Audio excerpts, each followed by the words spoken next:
Hello, I'm Russell Brand. Welcome to the Trews. Trews is true news. Subscribe here to the Trews, and if you want, you can get your own sticker. It's secret how that happens because we've not set it up yet. Today we are talking about the Ebola crisis all over Africa, West Africa particularly. There's a massive outbreak of Ebola. There are certain cases of it in the United States. You know what that means? White people could be getting it. That's serious. It's time to involve Bill O'Reilly. The Ebola panic. That is the subject of this evening's Talking Points memo. All over the country, people are discussing. What are they doing, Bill? Are they panicking or are they discussing? And which aspect of that is Bill most interested in? Panic and hysteria, because panic and hysteria are non-rational, lower emotions that can easily be manipulated, motivated and stimulated and directed towards other objectives. Discussion is likely to lead to rational conclusions. Let's see what else he's got.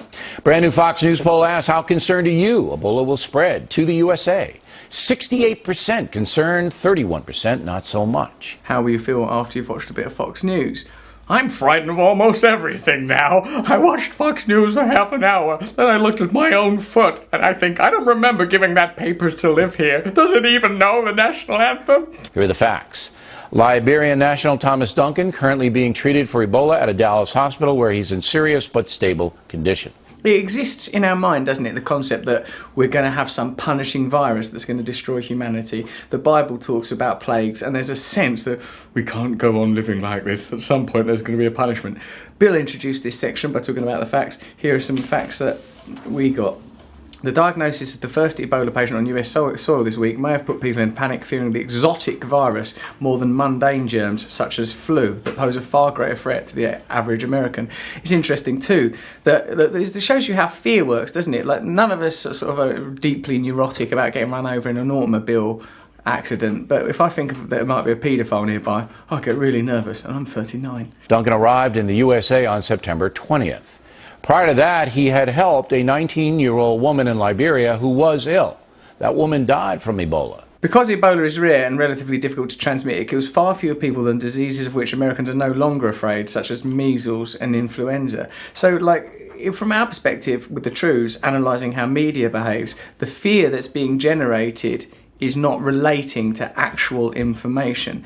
Also, there's an obvious subtextual consideration that people don't mind as long as Ebola is in certain countries or on certain continents. That's a manageable concept. It's okay that it's in Africa, but for God's sake, Americans could soon be getting Ebola. It can't spread through the air, except for, like most studies say, it can't spread through the air. It can spread only through direct contact with bodily fluids. If Ebola spread that easily, there would be millions of cases, not thousands. Okay, so although this is serious, and although Ebola is a cinematically terrifying and awful disease, the symptoms of it and the consequences of it terrible, let's try to remain rational. When situations are frightening, there's a particular obligation for us to remain unafraid. Ebola could be far less lethal in a developed country that has access to modern intensive care and basic measures such as keeping patients hydrated and maintaining a steady blood pressure, which indicates that what we shouldn't be thinking is like, oh no, it might come to America or England.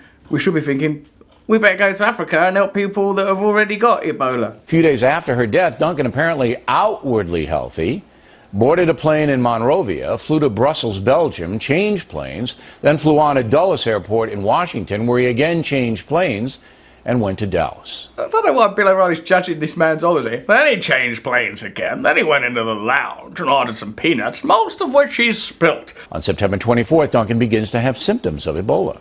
On September 26th, 2 days later, he goes to the Dallas Presbyterian Hospital where he's examined and sent home with medication. Isn't the way that Bill O'Reilly conveys judgment tonally, isn't there? Sent home with medication. Like, it's a point where he's clearly telling you that he don't agree with things. You can tell tonally that's what he's doing. On September 28th, Duncan is taken by ambulance back to Presbyterian, where he's properly diagnosed with Ebola.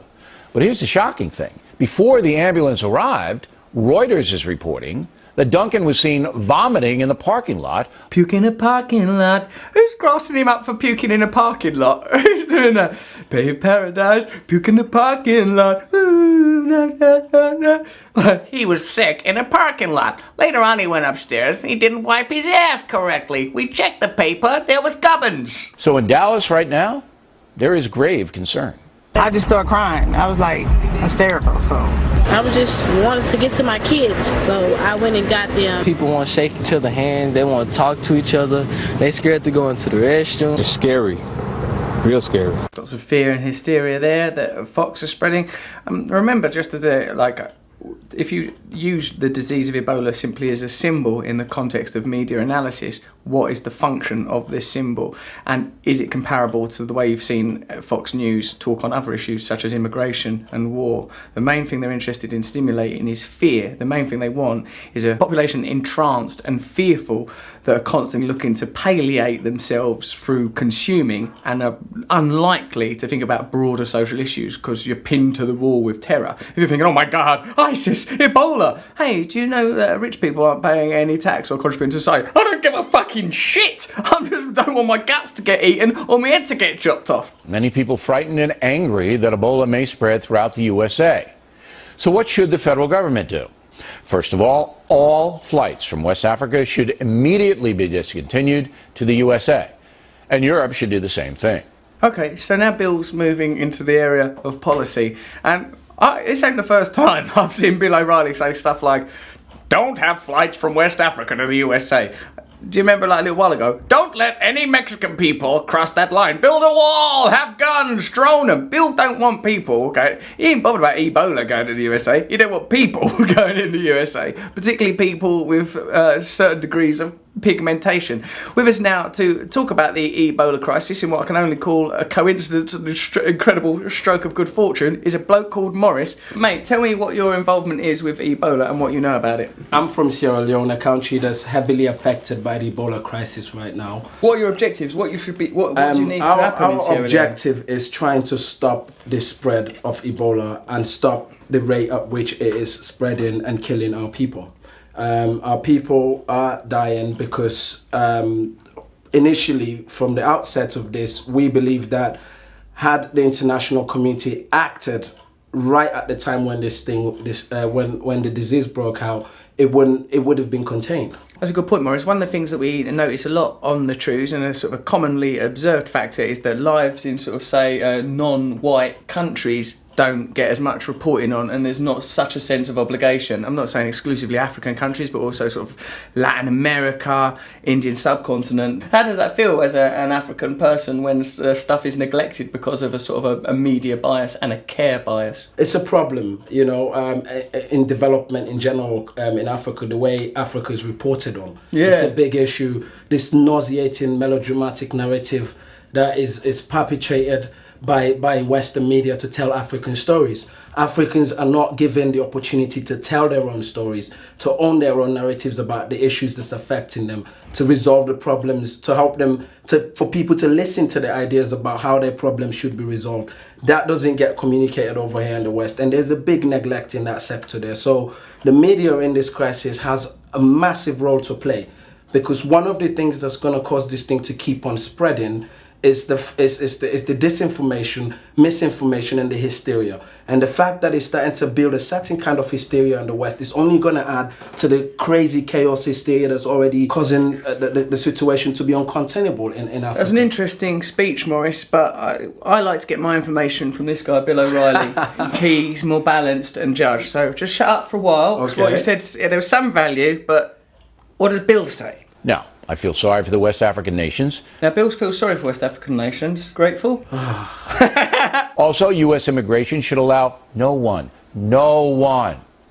to enter this country holding a passport from any West African nation. Is that right? When something like this happens, the last thing you want to do is start beginning to isolate and cut off the countries that are affected. What you want to do is get people in with the right capacity in your government with the resources to help solve the problem, not begin to cut people off. I don't think that's right in any way whatsoever. Well, wait, because there's another 30 seconds left, Maurice, and maybe Bill uses that to go, previously I was being sarcastic. That policy should last until the Ebola epidemic subsides in Africa. As you may know, many people hold irrational fears. Yeah,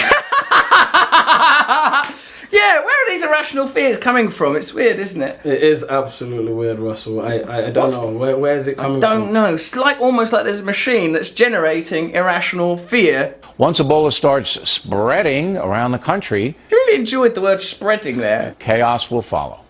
Therefore, West Africans should not be admitted to the USA until the epidemic is controlled. So, okay, well, we've heard what Bill O'Reilly says. What do you think, Maurice? Bollocks. That's pretty good. Like really, from what I picked up what you previously said, like all situations are life and death situations. We're all alive and we're all going to die. And what's required really is aid in West Africa. It's coordinated aid that is going to be working hand in hand with the governments who are affected by this to fix the problem that should have been contained right from the beginning if they had acted in time. That's good, Morris. And I like how we met Morris when it was just crossing the street and came up to us and said, "Oh, we want to say something about Sierra Leone." And we go, "Oh, we're just going to do a Trews on Sierra Leone." It's totally accidental. Another thing that is contagious is information. Another thing that's contagious is truth. Another thing that is contagious is fraternity between all of the members of our species, all humankind. Another thing that is contagious is love. So we can connect on whatever level we want. More contagious than Ebola. More contagious than influenza. Is the revolution. Is the Trews. It's in us all. Thank you very much. Subscribe here. Subscribe here. You didn't see Carl just then, did you? No. Fair enough. Subscribe here. Subscribe here. Trews.